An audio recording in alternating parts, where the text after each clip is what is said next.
오늘 읽었던 이 본문 16장을 가지고 외모와 중심이라고 하는 제목으로 말씀을 나누도록 그렇게 하겠습니다. 우리 그리스도인들은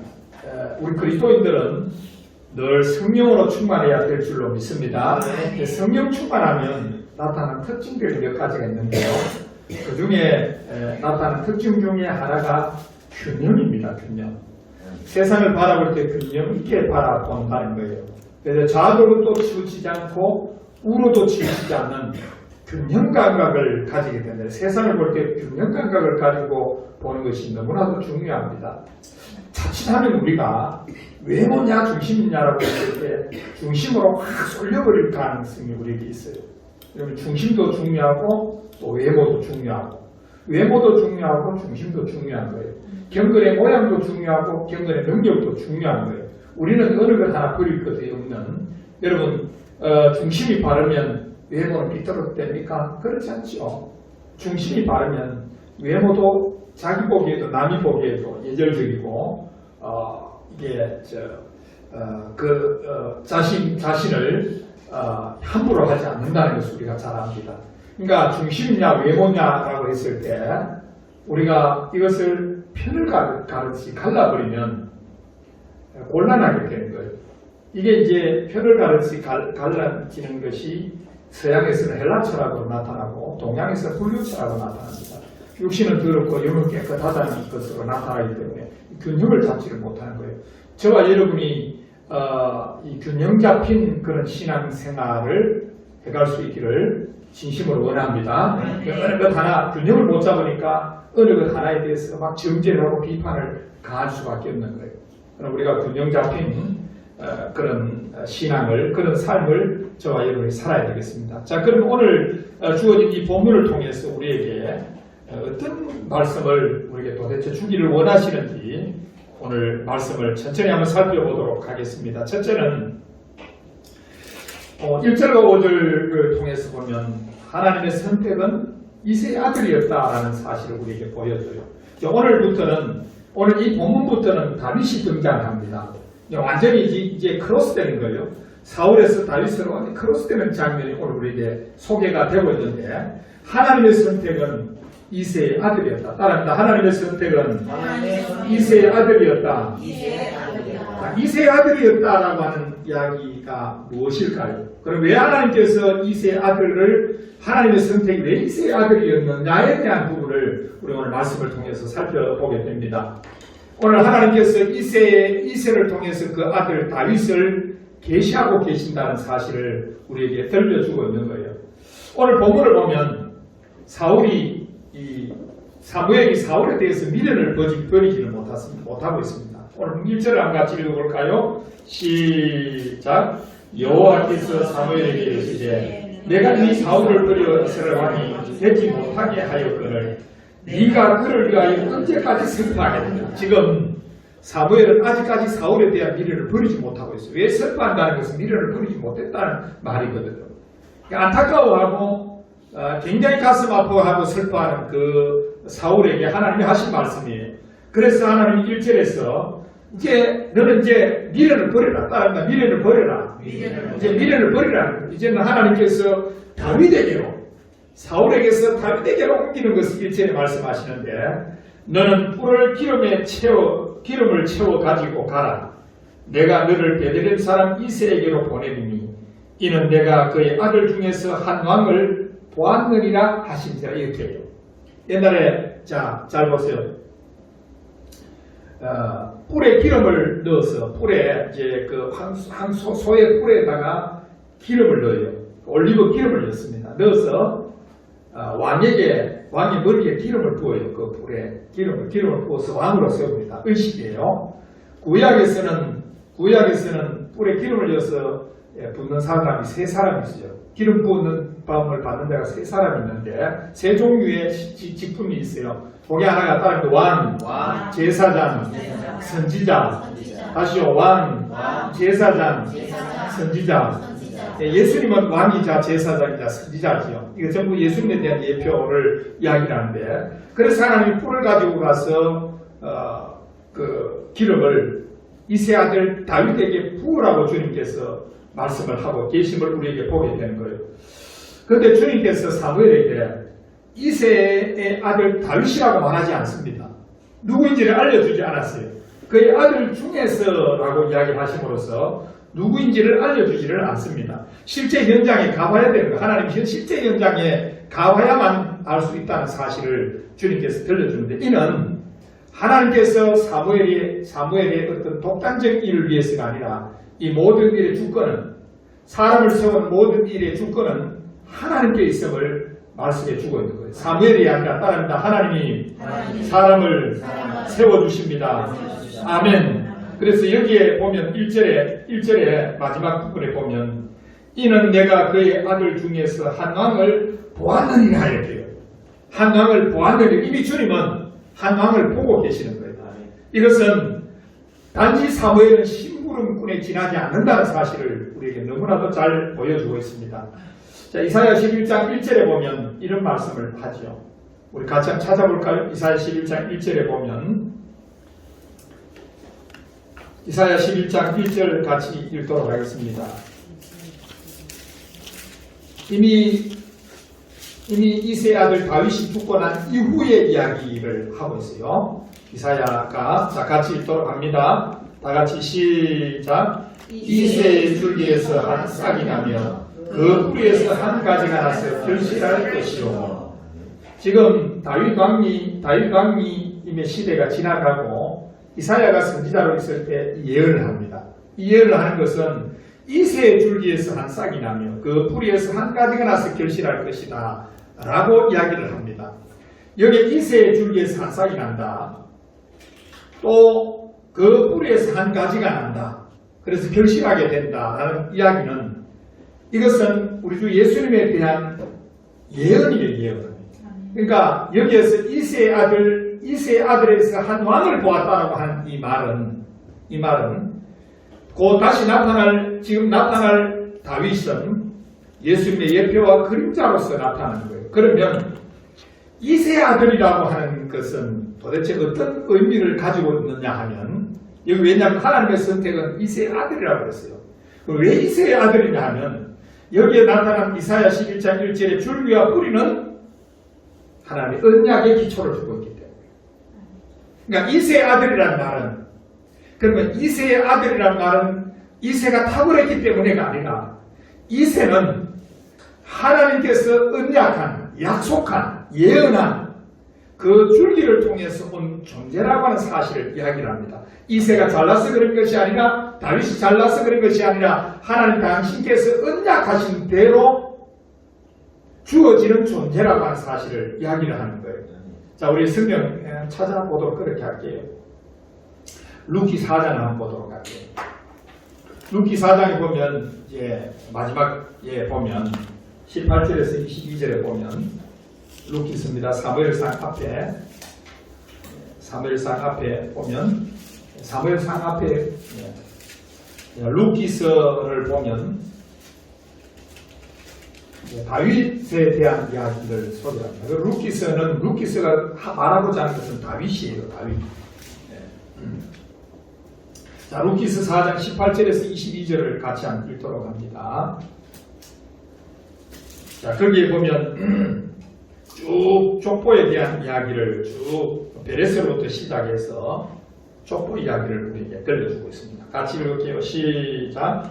베레스의 계보는 이러하니라. 베레스는 헤스론을 낳고 헤스론은 람을 낳고 람은 암미나답을 낳고 암미나답은 나손을 낳고 나손은 살몬을 낳고 살몬은 보아스를 낳고 보아스는 오벳을 낳고 오벳은 이새를 낳고 이새는 다윗을 낳고, 지금 여기 루키스의 이 계보의 목적이 그냥 다윗에게 있단 말이에요. 그렇죠? 이 루키스의 계보의 목적은 다윗에게 있어요. 마태복음에서의 목적은 그리스도에게 있단 말이에요. 마태복음 1장에 보면 족보 이야기 나오잖아요. 거기에서의 그 목적은, 흐르는 족보의 목적은 그리스도에게 있듯이, 여기에서 지금 루키에서 나타난 족보의 그 목적은 다윗에게 있다는 사실을 우리에게 말씀해 주고 있는 거예요. 그럼 오늘 이새의 아들 다윗이라고 하는 것은 그 족보를 거슬러 올라가면 여기에서는 누구의 계보가 먼저 나와요? 베레스라는 사람이 먼저 나옵니다. 그럼 베레스는 누구 아들일까요? 베레스는 누구 아들이에요? 베레스는 유다 아들이죠. 그러니까 유다를 보면 아는 거예요. 유다를 통해서 예언을 해놨습니다. 그러면 여러분 이새가 똑똑해서가 아니라 이새는 그냥 언약 계통의 혈통을 가졌기 때문에 계보를 가졌기 때문에 그런 존재예요. 메시아를 품고 나오는 그런 계보가 있단 말이에요. 그 계보 속에 한 사람인 것이지 이새가 잘나서 그런 것이 아니라 그럼 다윗은 하나님의 언약, 하나님의 약속, 하나님의 예언대로 온 사람이다라는 사실을 우리에게 보여주는 거예요. 그래서 하나님의 선택이 이새 아들이었다는 것은 하나님의 선택은 언약 중심이었다는 것을 따릅니다. 언약 중심, 약속 중심, 예언 중심. 그러니까 하나님은 모든 건 예언 중심이고 그리고 약속 중심이고 언약 중심으로 하는 거예요. 그래서 하나님은 반드시 무슨 일을 행하기 전에 반드시 예언합니다. 언약합니다. 약속합니다. 하나님 약속해놓고 그것을 성취하고 약속하고 성취하시는 이 역사의 사이클을 반복적으로 이루시는 분이에요. 자, 창세기 49장 10절을 같이 읽도록 할게요. 그게 유다에 대한 예언을 야곱의 12아들에 대한 예언을 하면서 특별히 유다에 관한 이야기를 예언하면서 창세기 49장 10절의 이야기를 합니다. 같이 읽어보도록 그렇게 할게요. 다 같이 읽도록 하겠습니다. 창세기 49장 10절 시작. 휴가 유다를 떠나지 아니하며 통치자의 지팡이가 그 발 사이에서 떠나지 아니하기를 실로가 오시기까지 이르리니 그에게 모든 백성이 족종하니라. 실로가 온다는 말, 메시아가 온다는 그 말이에요. 자, 다시 말하면 휴가 유다를 떠나지 아니하며 옛날에 임금들이 가지는 그 지팡이가 있어요. 휴가 있단 말이에요. 이걸 이게 그게 왕권을 상징하는, 왕을 상징하는 내용인데요. 휴가 유다를 떠나지 않으며 통치자의 지팡이가 그 발 사이, 유다의 발 사이에서 떠나지 아니하기를 실로가 오시기까지다. 다시 말하면 유다의 족보를 통해서 메시아가 올 것이라는 이야기를 선언을 하고 있는 거예요. 그러면 그 유다에서 시작된, 다시 말하면 그것은 곧 아브라함에서부터 시작된 그 믿음의 메시아의 족보 속에 누가 있냐면 이새라고 하는 존재가 있는데 그 가운데서 이새 아들 다윗은 예수 그리스도를 가장 풍성하게 말해주는, 그래서 예수를 따릅니다. 왕중의 왕이다. 예, 다윗은 왕중의 왕이죠. 왕중의 왕인데 그 왕중의 왕으로 오신 분이 바로 예수님이라는 사실을 우리에게 보여주는 거예요. 자, 로마서 15장 12절을 한번 보도록 할게요.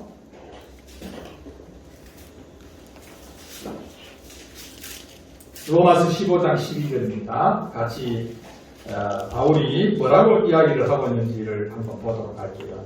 하나님의 선택은 이새 아들이라는 말은 이새가 똑똑하거나 이새가 훌륭하거나가 아니라 이새는 하나님의 언약의 족보의 그 메시아의 족보에 들어있는 존재이기 때문에 그런 거예요. 그러니까 인간의 어떤 위대함이 아니라 하나님 당신이 언약하신 대로 이루시고 성취하시는 분이라는 것을 내가 하나님의 선택은 따라합니다. 하나님의 선택은 언약이다. 그걸 보여주는 거예요. 그 속에 나타난 그 언약 속에 그 언약을 이어오기 위해서 하나님 택한 사람이 이새였고 그 이새의 아들을 다윗을 통해서 하나님 당신의 이야기들을 오늘 우리에게 전달해 주고 있다. 자, 로마서 15장 12절 같이 읽습니다. 시작. 또 이사야가 이르되 이새의 뿌리 곧 열방을 다스리기 위하여 일어나시는 이가 이스라엘이니 열방이 그에게 소망을 두리라 하였느니라. 아멘. 여러분은 예수님, 왕중의 왕이신 예수님에게 여러분은 소망을 두고 계시는 줄로 믿습니다. 그것을 그 예언되고 약속된 사람이 바로 왕중의 왕이신 예수님인데 그 예수님을 드러내기 위해서 이새의 아들이라고 하는 언약적 개념에서 주님께서 이새의 아들을 선택했다는 이야기를 우리에게 들려준 거예요. 이해되시면 아멘? 그러니까 여러분, 이 인간 역사는 인간의 어떤 영웅을 통해서 일하시는 것이 아니라 하나님 당신께서 약속하시고 약속대로 성취하시는 일들을 통해서 우리에게 보여주는 거예요. 그래서 나와 여러분은 그 하나님을 믿을 수 있는 하나님인 줄로 믿으시길 바랍니다. 그래서 사람이면 흔들리고 사람이면 믿을 수 없지만 언약하고 그 언약을 반드시 성취하고 이루시는 분이기 때문에 그 우리 주님은 믿을만하다. 따랐다. 믿을만하다. 믿을만하단 말이에요. 우리가 뭔 말 이해되시죠? 그러니까 우리가 어떤 사람, 어떤 영웅을 대상으로 한다면 믿을 수 없지만 그러나 하나님의 그 인류 역사를 이끌어가는 하나님의 역사는 그 참으로 위대한 그 역사 속에서는 하나님이 언약하시고 약속하시고 약속을 성취하시는 하나님으로 나타난다 그 말이에요. 이해되시나요? 그것을 이세 아들 다윗을 통해서 그렇게 계시하고 나타냈다는 것을 우리에게 말해주고 있습니다. 자, 이와 같이 하나님은 당신의 그 계시를 다윗을 통해서 드러내고 나타내기를 원하고 계셨던 거예요. 당신의 언약을 성취하기를 원하고 계셨던 거예요. 그런데 그 언약을 성취하는 길이 험난합니다. 왜냐하면 이것을 방해하는 존재가 있어요. 하나님이 역사 속에서 하나님 당신의 언약을 이루어가고 만들어가는 일에 있어서 그 언약을 방해하는 존재들이 나타납니다. 이제 다윗은 이렇게 다윗이 무대 속에 등장하려고 하니까 그 무대 속에 등장하지 못하도록 막는 존재가 있으니 그게 바로 사울입니다. 이제를 한번 볼게요. 이 사무엘이 사울을 굉장히 의식하고 있습니다. 왜냐하면 요즘으로 치면 이제 사무엘이 사울에게 사찰을 당하고 있는 거예요. 그러니까 사울은 지금 사무엘의 일거수일투족을 첩보를 심어서 정보를 심어서 사무엘이 가는 곳에 일거수일투족을 전부 그냥 현미경 보듯이 훑어 살펴보거든. 그러니까 이 사울이라고 하는 사람이 사무엘이 이미 알고 있는 거예요. 사울이 자기를 정착하고 있다는 사실을 너무나도 잘 알고 있는 거예요. 이절 같이 했습니다. 그래서 이세 아들의 이세에게로 가라고 하니까 사무엘이 겁을 냅니다. 사찰을 당하고 있다는 사실을 알고 있기 때문에. 자, 2절 같이 읽을게요. 시작. 사무엘이 이르되 내가 어찌 갈 수 있으리까? 사울이 들으면 나를 죽이리라 하니 여호와께서 이르시되 너는 암송아지를 끌고 가서 말하기를 내가 여호와께 제사를 드리러 왔다 하고. 그러니까 하나님이 이러한 모든 상황을 아시는데 보세요. 당신의 언약을 이루시는 데 있어서 하나님이 모든 걸 주권적으로 주장해 가시는 거예요.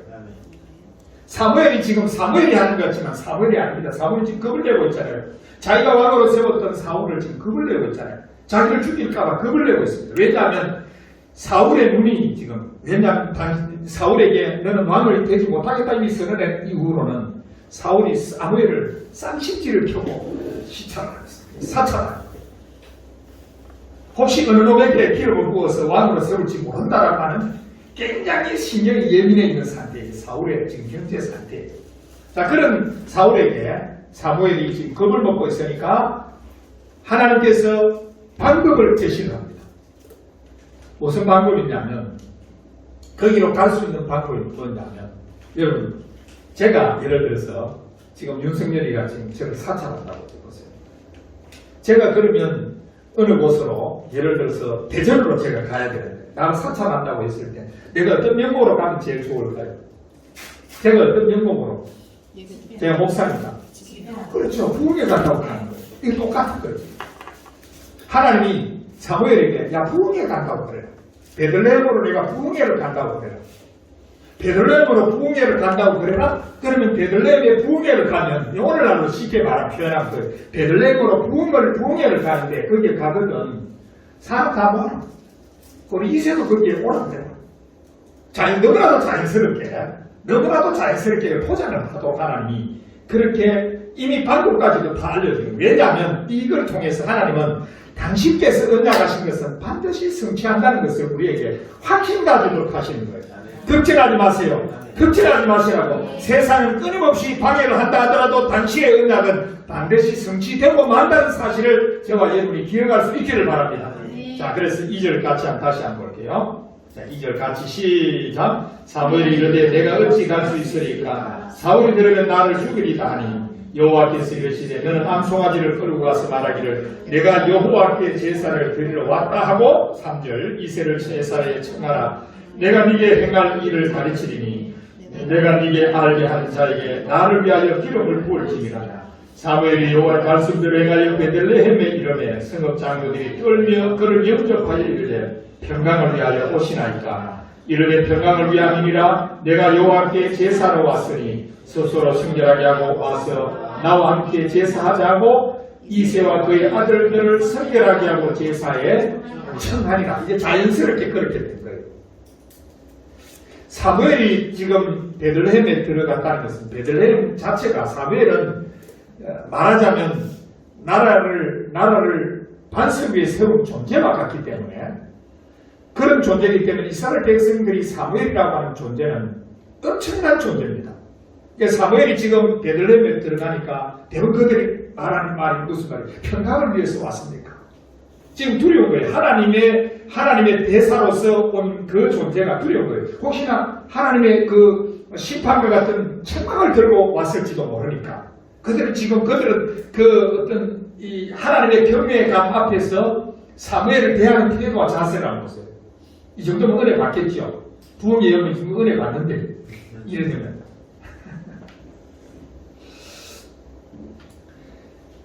그래서 하나님이 뭐라고 이야기를 하느냐 하면 3절에 다시 한번 보세요. 다윗에게 기름을 붓는데 하나님 이 나를 위해서 기름을 부어라 또는 너를 위해서 기름을 부어라 말씀하시지 않으시고 하나님이 나를 위하여 따라합니다. 나를 위하여 3절 같이 읽을게요. 다시 시작.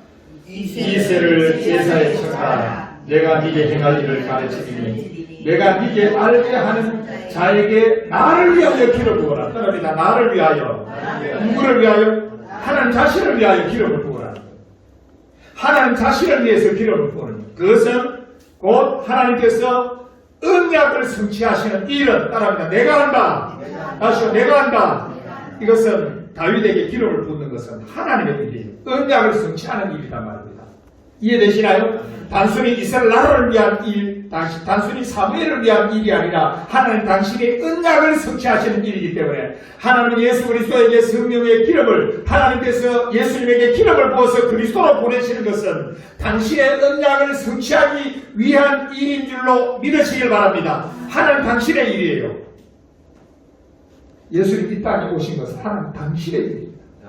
그거는 누구의 일도 아니고 그 일 속에 나와 여러분을 포함시켜서 구원하신 줄로 믿으시길 바랍니다. 자, 그래서 따라합니다. 하나님의 선택은 이세 아들이었다. 이세 아들이었다는 뜻이 무슨 뜻이라고요? 언약 중심이었다는 이야기를 우리에게 들려주고 있다. 자, 두 번째는 하나님의 더 큰 관심은 마음이라는 사실을 우리에게 보여줍니다. 따라합니다. 하나님의 더 큰 관심은 마음이다.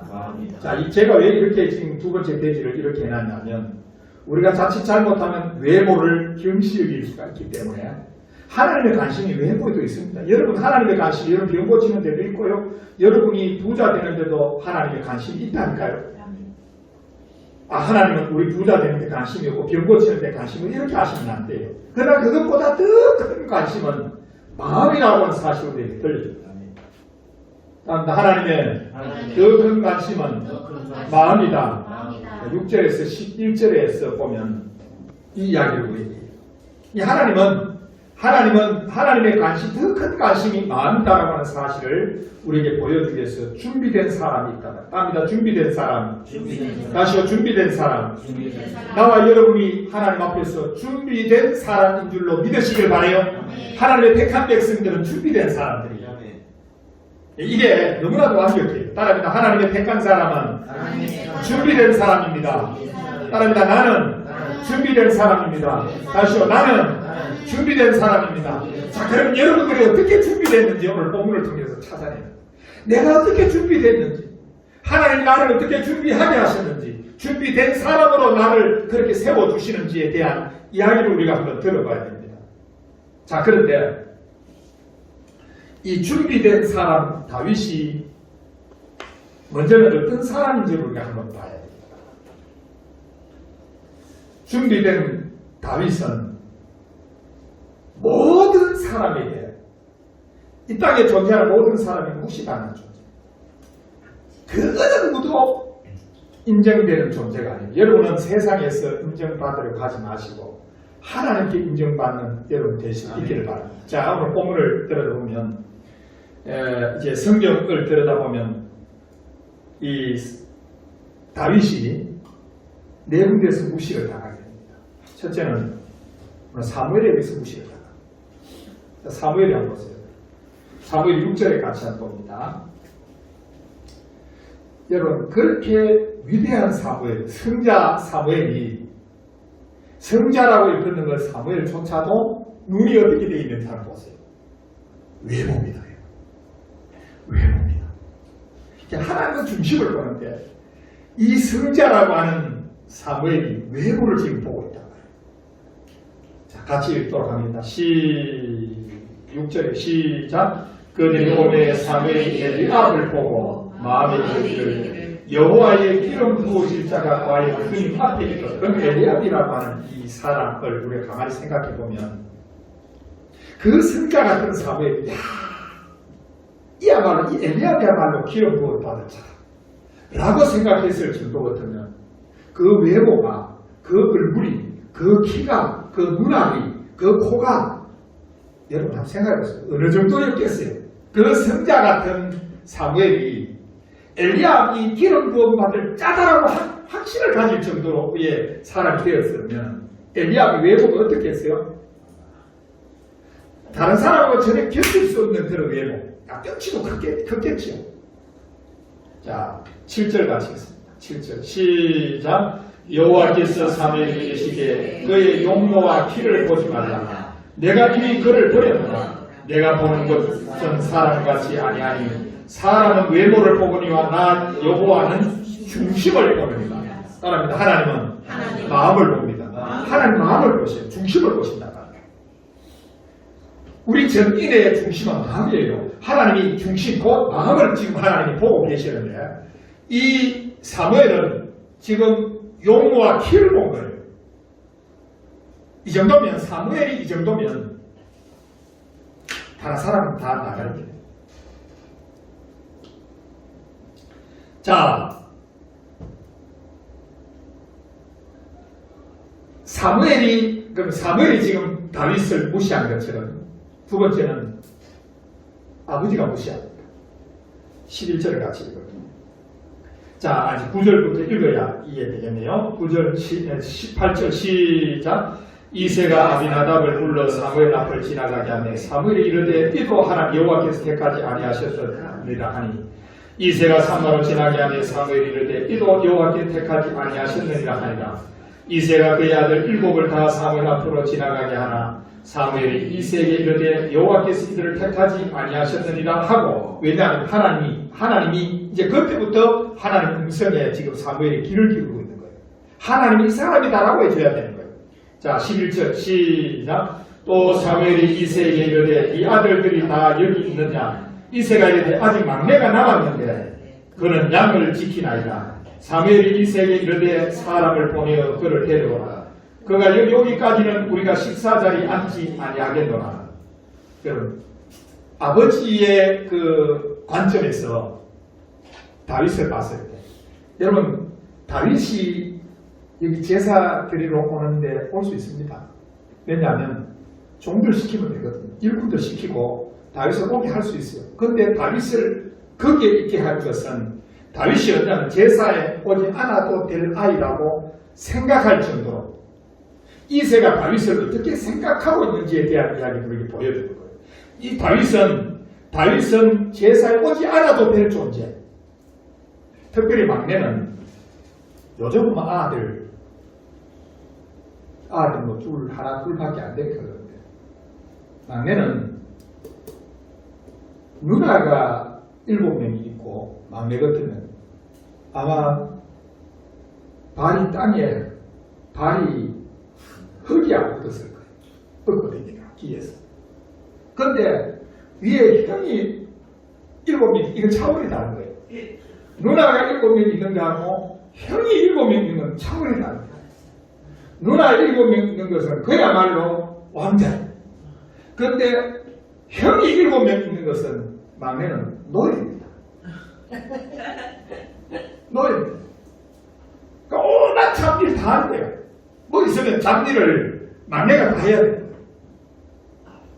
이게 인생사 자체가 그렇다고요. 이 막내라고 하는 존재 자체가 이때는 이 막내라고 하는 존재는 형들의 껌딱지입니다. 잘 굴러면 굴러야 되고 우로 굴러면 굴러야 되는 존재가 바로 막내라고 하는 형들에게 노예와 같은 존재이기 때문에 아버지가 지금 다윗을 보고 있는 상황이 어떠냐면 야는 제사에 오지 않아도 된다라고 할 정도로 그 정도 무시를 당한 존재. 지금 다윗은 아버지 이새에게조차 무시당하고 있어요. 자, 그 다음에 형들에게 무시를 당하고 있습니다. 자, 우리 사무엘상 17장 28절에 형들이 다윗을 어떻게 보고 있는지 한번 28절 같이 17장 28절을 다 같이 읽도록 합니다. 28절입니다. 예, 전쟁에 갔는데 자, 같이 읽습니다. 시작. 큰 형 엘리압이 다윗이 사람들에게 하는 말을 들으니라. 그에게 다윗에게 노를 바라 이르되 네가 어찌하여 이리로 내려왔느냐? 들에 있는 양들을 누구에게 맡겼느냐? 나는 네 교만과 네 마음의 완악함을 아노니 네가 전쟁을 후궁하고. 그러니까 지금 형들조차도 다윗을 보는 시각이 다윗을 무시하고. 그럼 여러분 보세요. 다윗이 지금 물론 여기에 지금 소년입니다. 소년. 근데 그 소년이라도 전쟁터에 갈 수 있어요. 그렇게 보면 다윗이라고 하는 사람이 외모로 봤을 때 키도 크지도 않고 키도 작다. 키도 작고 몸이 왜소하거나 또는 얼굴이 그다지 뭐 잘생겼거나 그런 스타일은 아닌 것 같아요. 남들에게 무시를 당하는 존재. 심지어 이방인에게 무시를 당합니다. 자, 17장 이 42절 한번 봅니다. 42절 한번 보도록 할게요. 자, 같이 읽도록 합니다. 다 같이 시작. 그 블레셋 사람이 불러보다가 다윗을 보고 시정이니 이는 그가 젊고 붉고 용모가 안다. 꼭 가시나처럼 생겼다. 시정. 꼭 깨지마이. 그러니까 외모로 보기에는 흠모할 만한 것이 없다. 인간적으로 봤을 때는 흠모하는 것이 없다. 이사야 53장 예수님의 모습처럼 누가 봐도 흠모할 만한 것이 없다. 따라합니다. 흠모할 만한 것이 없다. 다시 흠모할 만한 것이 없다.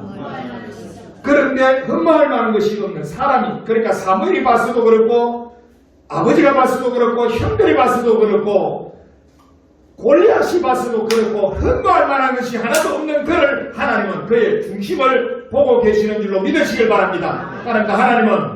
하나님은 마음을 봅니다. 다시 하나님은 마음을 봅니다. 하나님, 이 땅에 예수님께서 흠모할 만한 것이 없었지만 하나님은 예수님에게 하나님이 가장 존귀하고 귀한 마음이 그 속에 있다는 사실을 하나님은 알고 계셨어요. 따라합니다. 중요한 것은 마음입니다. 그래서 사도행전 13장 22절 우리가 잘 아는 것처럼 내가 이세 아들 다윗을 만나니 내 마음에 따라 내 마음에 맞는 사람이라. 마음과 마음이 맞는 하나님의 마음과 다윗의 마음이 맞는 거예요. 따라합니다. 내 마음에 맞는 사람이라. 내 뜻을 다 이루리라. 사도행전 13장 22절에 다윗을 만나니까 내 마음에 맞는 사람이라. 내가 그를 통해서 내 뜻을 다 이루리라고 주님께서 말씀하십니다. 여러분 외모가 아무리 건드리더라도 마음이 맞는 사람, 저 사람 내하고 마음이 맞다 그래서 외모 보고 이야기하는 거 아니잖아요. 그럼 생각해 보세요. 우리 집 사람 내하고 마음이 맞아요. 이럴 때 외모가 맞다는 말이 아니라 마음과 마음이 지금 통하고 있다는 그 말이에요. 하나님은 이세 아들 다윗을 만났을 때 마음과 마음이 통한다는 거예요.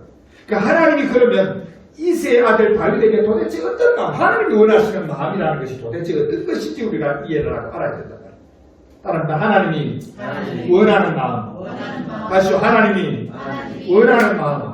오늘 우리는 이걸 아는 거예요. 하나님께서 오늘 원하는 마음이 무슨 마음인지 알고 그래서 하나님이 원하는 그 마음을 가진 사람을 통해서 하나님 당신의 뜻을 이룬다 그 말입니다. 이것은 예수님을 통해 다윗을 통해서 이루었고 예수님을 통해서 이룬 것처럼 오늘날 저와 여러분을 통해서 이루어 가시는 줄로 믿으시길 바라요.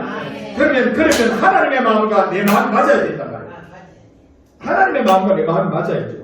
교회 일도 여러분이 사업을 하든 뭘 하든지 누구의 뭔가를 할 때 마음이 맞아야 그 사람을 맡기지. 마음이 안 맞는데 어떻게 그 맡길 수가 있어요? 따라합니다. 마음이 맞아야 합니다. 다시요. 마음이 맞아야 합니다.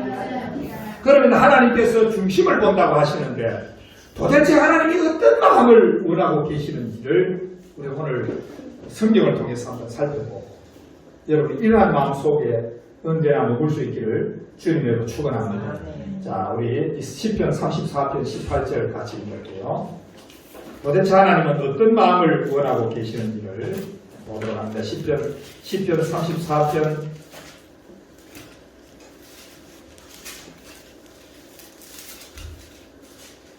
다윗이 이런 마음이었고 예수님이 이런 마음이었고 우리가 이런 마음이어야 됩니다. 자, 같이 읽습니다. 자, 이 시편 34편 18절 같이 읽습니다. 시작. 여호와는 마음이 상한 자를 가까이 하시고 중심으로 통회하는 자를 구원하시고. 다시 읽을게요. 다시. 시작. 여호와는 마음이 상한 자를 가까이 하시고 중심으로 통회하는 자를 구원하시고. 그러니까 하나님이 바라는 마음은 마음이 상한 자. 따라합니다. 마음이 상한 자. 통회하는 자. 자, 계속해서 51편 17절 같이 읽습니다. 51편 17절을 같이 읽도록 할게요. 하나님의 마음에 맞으려면 상한 심령이 돼야 되고 통회하는 마음이 돼야 됩니다.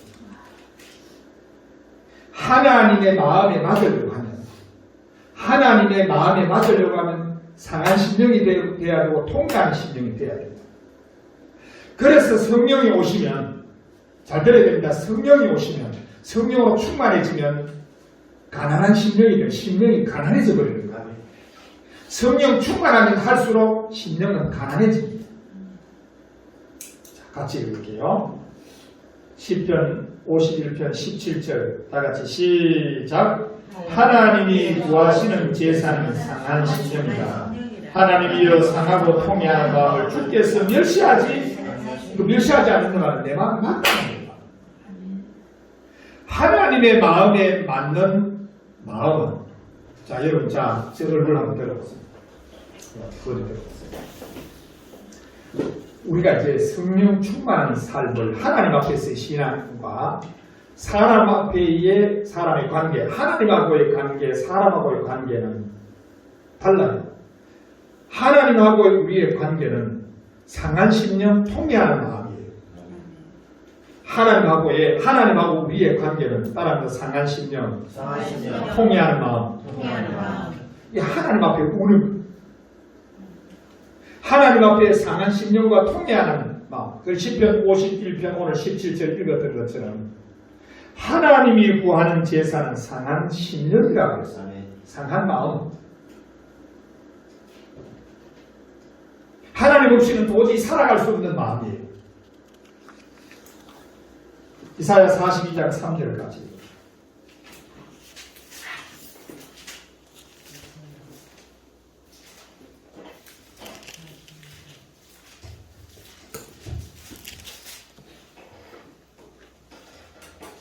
하나님 이런 상한 마음을 통회하는 마음을 절대로 품지 않습니다. 아멘. 같이 읽을게요. 시작. 상한 갈대를 끄지 아니하며 꺼져가는 등불을 끄지 아니하고 진실로 정의를 시우다. 그러니까 하나님은 상한 갈대 같은 존재야.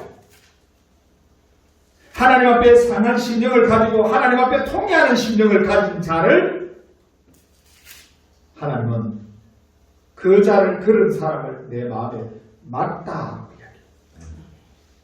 하나님 없이는 살 수 없는 빈 마음으로 살아. 따라합니다. 빈 마음이다.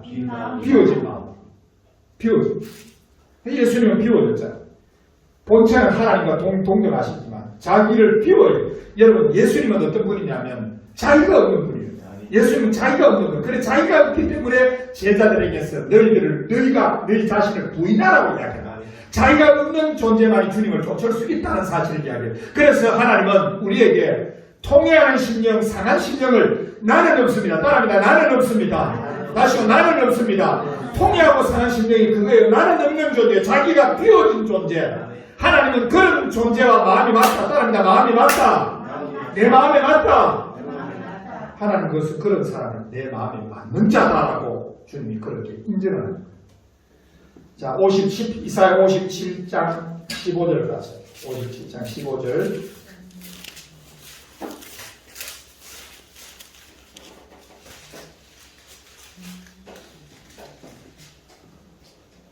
같이 읽을게요. 이사야 57장 15절 시작. 지극히 존귀하며 영원히 거하시며 거룩하다 이름하시는 이가 이와 같이 말씀하시되 내가 높고 거룩한 곳에 있으며 또한 통회하고 마음이 겸손한 자와 함께 있나니 이는 겸손한 자의 영을 소생시키며 통회하는 자의 마음을 소생시키려 합니다.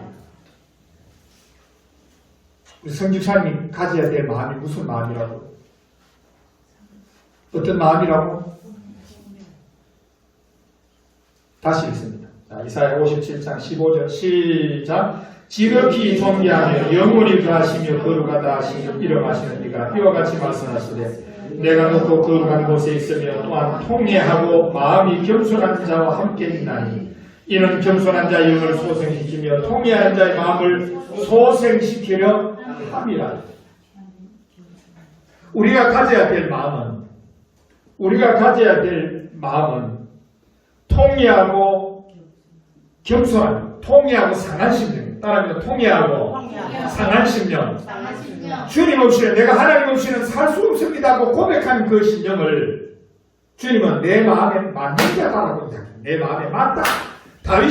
그래서 다윗이 살아가는 모든 생애 동안 하나님 없이는 내가 살 수 없습니다 하고 고백했던 삶을 살았던 사람이에요. 그의 모든 순간에 보면, 특별히 10편 119편에 보면 하나님의 말씀은 나에게서 없어. 나는 없습니다. 나는 없습니다. 그러나 하나님의 말씀이 있기 때문에 내가 있습니다. 나는 하나님의 말씀을 통해, 그건 무슨 말이냐면 주님 없이는 살 수 없습니다. 고백합니다. 물론 그것도 실수합니다. 그러나 그는 어떤 상황 속에서든 하나님 없이는 살아갈 수 없다고 고백했던 사람. 나와 여러분은 실수할 수 있어요. 그러나 그 어떤 상황 속에서도 따라합니다. 하나님 없이는 살 수가 없습니다. 다시요, 살 수가 없습니다. 이해되시면 나는 하나님 없이는 살아갈 수 없다고 고백합니다. 자기를 비워진 존재. 자기를 비워진 존재이기 때문에 십자가를 지는 거예요, 예수님. 자기가 비워지지 않은 존재는 십자가를 질 수가 없는 거예요. 66편 2절을 같이 한번 읽도록 할게요. 이사야 66편 2절 같이 읽습니다. 다 같이 시작. 나 여호와가 말하노라. 내 손이 이 모든 것을 지었으므로 그들이 생겼느니라. 물은 마음이 가난한 자하고 심령이 통회하며 내 말을 듣고 떠는 자, 그 사람은 내가 돌보리라. 하나님은 하나님 앞에서의 마음이에요. 어떤 상황 속에서 하나님 여러분, 우리가요, 잘 될 수도 있고 못 될 수 있습니다. 우리의 상황은 변덕스러워요. 오늘 수입이 많을 수 있고, 오늘 수입이 적을 수도 있어요. 우리 인생에 있어서 부유해질 수 있고, 외적으로 부유해질 수도 있고, 가난해질 수도 있어요. 우리는 상황에 따라서 희비가 갈려요, 우리는. 그런데 하나님은 상황에 따라서, 우리의 상황에 따라서 희비가 갈리는 것이 아니라, 하나님은 우리의 마음을, 그 상황을 대하는 우리의 마음을 보고 계시는 거예요. 따라합니다. 상황을 대하는 나의 마음을 보고 계십니다. 그 마음이 뭐냐면 통회하고 상한 심령이다. 주님 없이는 내가 살 수 없습니다. 주님 없이 내가 어떻게 삽니까? 라고 고백하는 그를 하나님은 기뻐하고 즐거워하시는 줄로 믿으시길 바랍니다. 자, 그래서 오늘 12절 같이 한번 볼까요? 본문 12절 같이 한번.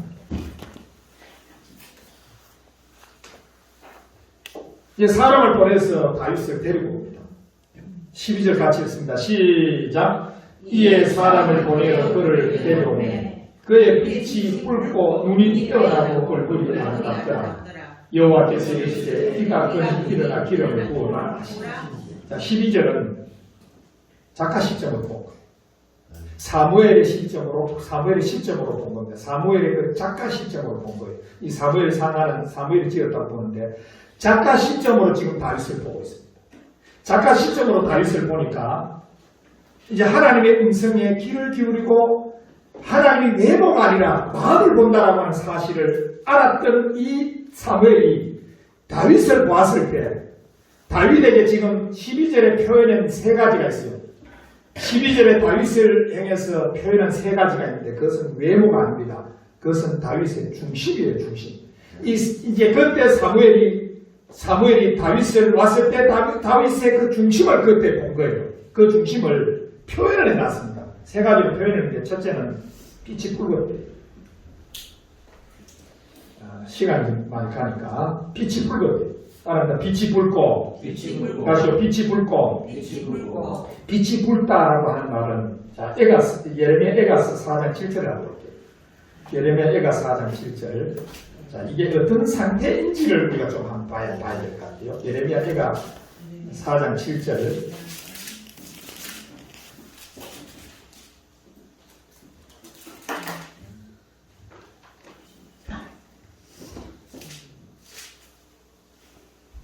예레미야가 4장 7절을 보면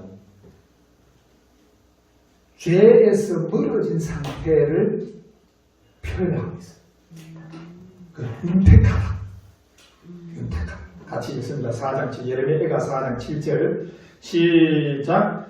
전에는 존귀한 자들의 몸이 눈보다 깨끗하고 젖보다 희며 산호들보다 붉어 그들의 윤택함이 갈아서 빛낸 청옥 같은.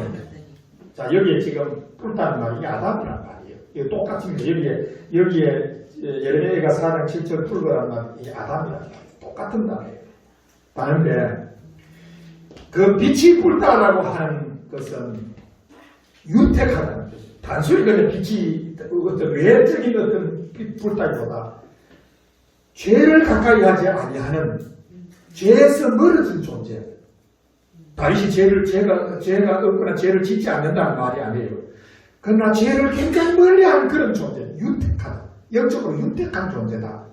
라는 표현을, 왜냐하면 이 작가 시점으로 지금 보고 있기 때문에 작가 시점으로 다윗을 보고 있는 거예요. 보고 있을 때 이제 사무엘이 다윗을 볼 때 외모로 보지 않습니다. 지금은. 왜냐하면 외모로 보는 나는 중심을 본다고 했기 때문에 하나님의 사고를 가지고 다윗을 지금 보고 있는 거예요. 그럼 다윗을 보고 있을 때 그 다윗이 표현한 이 표현은 외적인 표현이 아니라 다윗의 내면, 마음의 표현을 지금 사무엘이 지금 보고 있다는 거예요. 무슨 말 이해되시나요? 아멘. 자, 그 다음 두 번째는 눈이 빼어나다. 눈이 빼어나다. 그러니까 그 눈 속에서 마음을 보는 거, 눈을 통해서 이 마음을 보는 그 눈이 빼어나다고. 따라 눈이 빼어나고, 눈이 빼어나다는 말은 도대체 무슨 의미일까요? 하나님의 사랑을 받고 있는 존재라는 거예요. 우리가 창세기 29장 17절에 보면 레아는 시력이 약하고 그래서 야곱이 안 좋아합니다. 라헬은 곱고 아리따우니. 그러니까 라헬은 곱고 아리따우니. 여기에 이제 창세기 29장 17절에 야곱이 라헬을 볼 때 라헬은 시력이 안 좋아요. 그런데 레아를 보니까 시력이 안 좋아. 언니 레아는 시력이 안 좋은데 동생 라헬을 보니까 거기에 뭐라고 곱고 아리따다요. 뭐가 눈이요. 눈이 곱고 아리따게요. 근데 제가 그 원문을 살펴보니까 이 곱다는 말과 아리따는 말이 같은 단어예요. 이 같은 단어를 두 번 반복했습니다. 지금 곱고 아리따. 그러니까 무슨 말이냐면 라헬을 눈을 보니까 아름답고 아름답다는 거예요. 라헬의 눈을 보니까 아름답고 아름다우니까 야곱이 라헬에게 홀딱 빠져버려요. 사무엘이 다윗을 눈이 빼어나고 하나님의 마음을 훔쳤다 라고 하는 사실을 봐요. 하나님의 마음을 훔쳤구나. 여러분 눈이 아름다운 사람, 하나님의 마음을 훔쳤기 때문에, 그렇기 때문에 여러분들이 택함 받은 거예요. 우리는 그런 존재.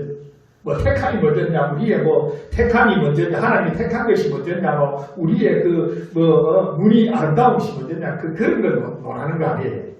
동시다발적으로 일어난 일이기 때문에. 무슨 이해되나요? 자, 그럼 세 번째로 보면 얼굴이 아름답더라. 얼굴이 아름답더라. 그 얼굴 속에서 단순히 얼굴을 보니까 그 얼굴 속에서 그 아름다움을 보는 거예요. 무슨 아름다움이냐? 여기 아름다움이라는 톡을 하는 말이에요. 이것은 하나님 보시기에 좋았더라는 말이에요. 그 얼굴을 보니 좋았더라. 하나님 보시기에 좋은 존재. 그 마음, 그 심령 속에 하나님 보시기에 좋은 존재. 이제 전지적 작가 시점으로 다윗을 본 거예요. 이제 사울이 외모로 평가하는 것이 아니라 하나님의 음성을 듣고 하나님이 전지적 작가 시점으로 다윗을 보니까 다윗은 이러했다는 거예요. 그런데 하나님의 음성이 들립니다. 오늘 12절 같이 한번 다시 읽을게요. 보면 12절에 한번 보세요. 하나님 뭐라고 하시는지.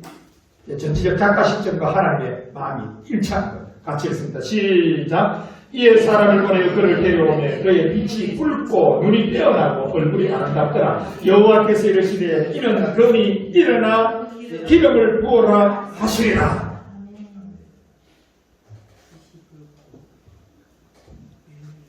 한번 따라할까요? 이가 그니 따라합니다. 이가 그니는 다름 아닌 여러분들로 믿으시기 바랍니다. 다윗이면서 예수님이면서 이제 그리스도 예수 안에서 여러분들을 하나님이 보실 때 이가 그리라고 이야기합니다. 여러분이 바로 다윗과 같은 그런 존재임을 확신하시기 바랍니다. 하나님 여러분 마음을 다 들어봤을 때 상한 심령, 통쾌한 심령을 가지고 있는 우리들을 봤을 때 하나님은 이가 그리라고, 내가 찾던 그리라고, 내 마음에 맞는 그리라고 주님께서 말씀하고 계십니다. 자, 마지막 세 번째로는 12절에서 33절을 마지막으로 보면 하나님의 이끄심은 성령입니다. 따라합니다. 하나님의 이끄심은 성령이다.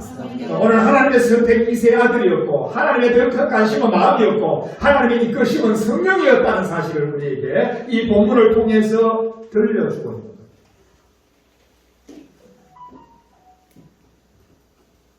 이제 하나님의 마음에 맞는 사람을 만났으니까 사람이 맞으니까 이제 하나님이 그를 이끄신다. 하나님이 내가 이제부터 너를 이끌겠다. 하나님이 이제 내가 너를 이끌겠다라고 하는 증표로 성령을 부어주셔요. 12절, 13절 같이 읽습니다. 같이 읽겠습니다. 시작. 사무엘이 기름 뿔병을 가져다가 그의 형제 중에서 그에게 부었더니 이날 이후로 다윗이 여호와의 영에게 크게 감동되니라. 사무엘이 떠나서 라마로 가니라. 따라합니다. 이날 이후로. 이게 중요한 거예요. 시제가 중요한 거예요. 따라합니다. 이날 이후로. 다시 이날 이후로. 자, 성령의 기름을, 자, 이게 뿔로 기름을 팍 붓고 나니까 그 기름을 부은 그 시점부터는 이날 이후로, 따라합니다. 이날 이후로. 다시 이날 이후로.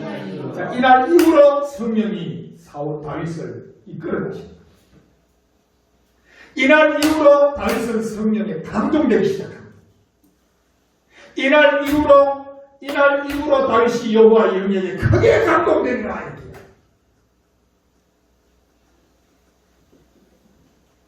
하나님이 성령이 다윗을 이끌어갑니다. 따라합니다. 성령이 다윗을 이끌어갑니다. 이걸 뭐라고 했냐면 성령이 이날 이후로라는 말이 무슨 말이냐면 공생애가 시작됩니다. 따라합니다. 공생애가 시작됐습니다. 야, 여러분에게 성령이 완전히 덮인 것이 좋을까요? 안 덮이는 게 좋을까요? 그렇습니까? 여러분, 성령이 덮이면 우리 인생이 차갑다. 우리가 없어요. 우리는 없어요. 나는 없다. 내 의도하고 전혀 관계없는 삶을 살게 돼요. 성령이 이끌어가는 대로 나는 이쪽으로 가고 싶어. 근데 성령이 저쪽으로 끌고 가시는 것은 나는 이쪽으로 끌고 가려고 하는 내 뜻이 아니라 이제부터는 성령에 크게 감동된다는 말은 내 뜻을 포기하고 성령을 뜻을 쫓아 살아갈 수밖에 없는 존재가 이걸 공생애라고 따라 공생애다. 다시 공생애다. 이때부터 다윗은 공생애를 삽니다. 성령에 이끌려서 사는 삶이기 때문에 공생애를 살아가는 거예요. 예수님께서 요단강에서 세례를 받으시고 광야에서 성령이 이끌어서 광야로 이끌어가서 마귀에게 시험을 받게 하시잖아요. 예수님은 성령께 따릅니다. 성령께 차압당했습니다. 예수님이 없어요. 우리는 이 복음서를 보면 그걸 자꾸 예수님 보려고 하는데 예수님 없습니다. 이 눈을 열어야 돼요. 복음서에서 우리는 예수님 보려고 해요. 예수님 없어요. 예수님을 보려고 할수록 예수님이 없어야 제대로 보는 거예요. 예수님 없습니다. 복음서에 놀라운 것은 예수님이 없다니까, 예수님 자기가 없다니까, 모든 이 성령에 이끌려 가시고 성령의 의도와 뜻대로 이끌려 가시는 모습만 우리가 보게 되는 거예요. 이게 진짜 모습. 이게 예수님의 진짜 모습입니다. 십자가에 올라가기까지의 그 예수님 모습은 내 뜻이 아니라 하나님의 뜻이다. 성령은 하나님의 뜻을 쫓아서 살아가도록 만드시는 분이거든. 그래서 보세요. 하나님 성령께서 다윗을 어디로 끌고 가시는 건가? 사울에게 갖다 붙여라. 사울에게, 누구에게요? 사울에게. 사울에게 왜 갖다 붙여요? 거기 뭐가 있어요? 거기 악령이 있다. 거기 악령이 있다고 합니다. 거기 뭐가 있다고요? 거기 악령이 있다니까요.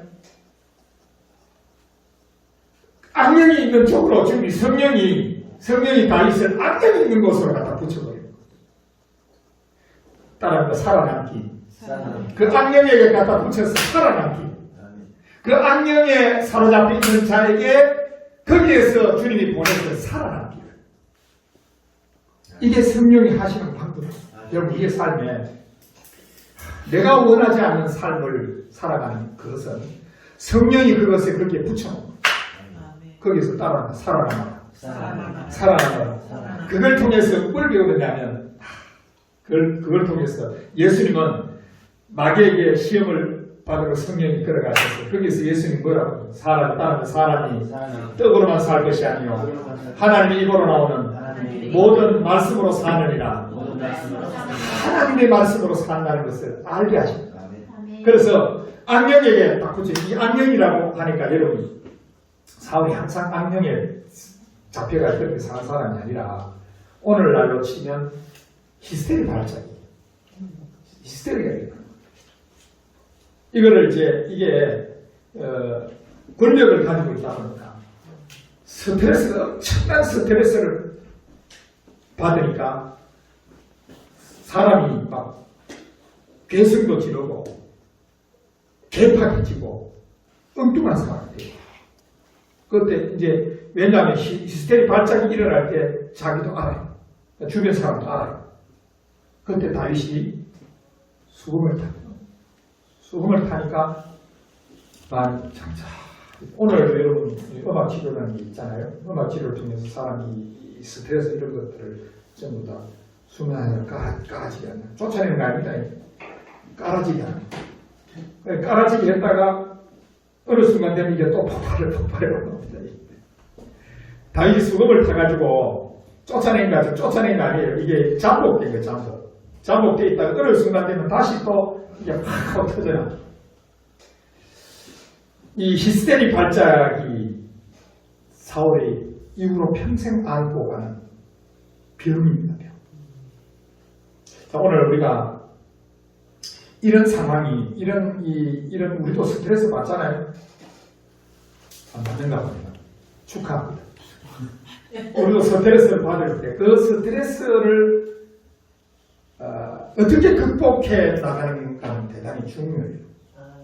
스트레스를 극복해 나가는 게 대단히 중요한데 여러분들이 좀 큰 소리로 찬양을 하고 하나님 앞에 부르짖어 기도하고 그런 것들이 필요해요. 입꼭 다물지 말고 고함 질러요. 산에 올라가서 야호하든지 고함을 질러야 돼요. 이거 의학적으로 증명된 부분이니까 고함을 지르고 소리를 내서 소리 높여서 찬양하고 이럴 때 우리 심령 속에서 하나님이 치료될 수 있도록 스스로 자가 치료될 수 있도록 하나님 해주신 거예요. 자, 오늘 하나님이 다윗을 이끌어 가시는 가장 먼저 붙여놓은 것이 사울입니다. 사울에게 하나님이 탁 붙여놔서 오늘 하나님이 악령이 있는 곳으로 사울을 보내서 거기서부터 이제 훈련이 시작돼요. 여러분, 우리들이 세상에 살면서 사울이 히스테리 발작을 일으키듯이 이 세상이 우리로 하여금 스트레스를 받도록 만들 수밖에 없어요.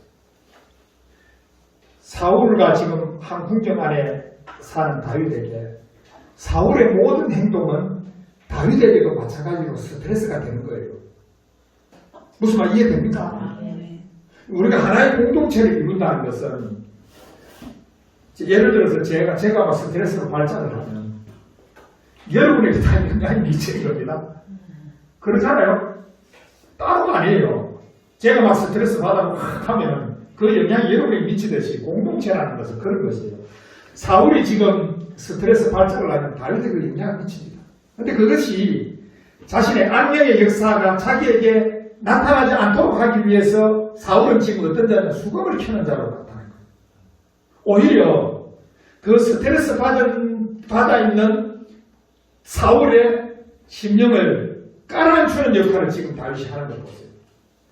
이 수금이라고 하는 것은 단순히 악기라고 우리가 그러지 말고 오늘날 우리가 이러한 스트레스들이 내가 알지 못하는 사이에 수많은 스트레스들이 왔을 때 그 스트레스들을 어떻게 해결할 수 있는가, 우리 신앙적으로 어떻게 해결할 수 있는가에 대한 부분을 우리가 좀 들여다볼 필요가 있는 거예요. 여러분들이 정말로 마음을 다해서 소리를 찬양할 수 있기를 바랍니다. 그래. 성경에서는 부르짖지 마, 소리를 높여라 이런 이야기들이 엄청 많아요. 두 손을 들어라 이런 이야기가 그냥 오감을 전부 동원을 해서 하나님 앞에서 그 모든 것들을 털어내는 여러분 될 수 있기를 바랍니다. 그래야 여러분을 향해서 오는 스트레스가 오지 않습니다. 오히려 내가 그렇게 해줌으로써 나의 그 모습을 보고 다른 사람도 같이 따라해요. 우리 권사님이 입을 꾹 다물고 이렇게 있으면 스트레스 많이 받은 사람이 와서 치료받은 거예요. 받아야 됩니다. 먼저 온 사람들이 입을 다물고 있으면 이번에 이래야 하는 것 같다 싶어. 그 사람 딱 치료된다는 거예요. 똑같은 거예요.